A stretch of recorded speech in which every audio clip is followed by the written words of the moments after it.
Hi, my name is Joe Vollmer, and this is my wife Denise and my daughter Ella. And Ella has Down syndrome.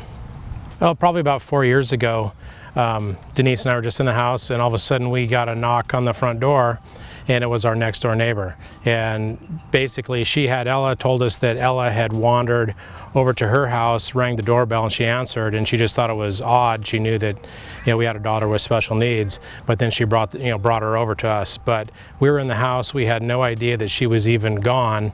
So I guess we were very thankful that she knew where we lived, and she knew that Ella, obviously had Down syndrome and where she lived at.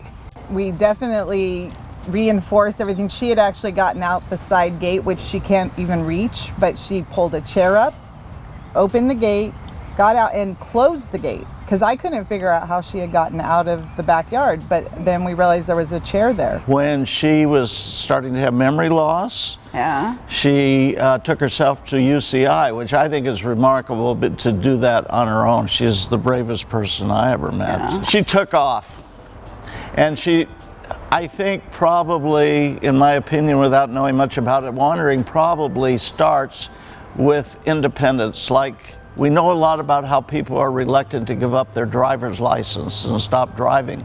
Well, if you're a physically strong person and you've always been in charge of your life, it's very hard for you not to walk home, which was 2.5 miles. So that happened a couple times because I didn't get the call at football practice fast enough to come get her. And she made it.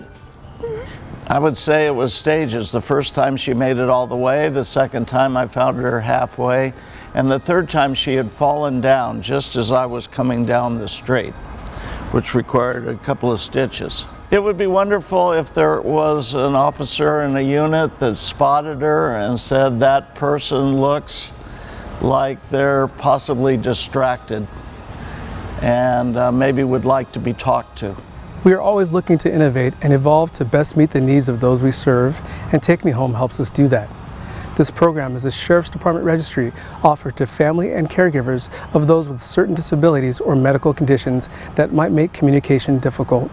Those with dementia, Alzheimer's, autism, or Down syndrome are examples of those in our community who might enroll in Take Me Home. Here's how it works.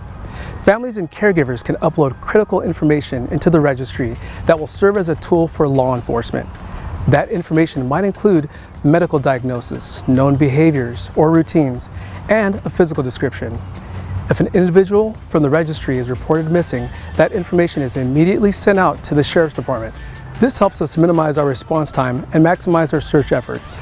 We want everyone to feel safe, and that's the reason behind Take Me Home. It gives family members and caregivers peace of mind that if their loved one goes missing, we have every tool possible to get them home quickly.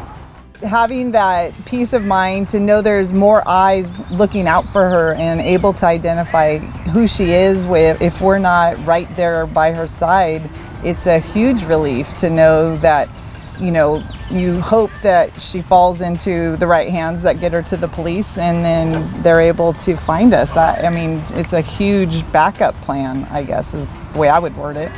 If checking something like that would be one of the first things that could be done if a unit stopped, then I think everything would be improved. Don't you?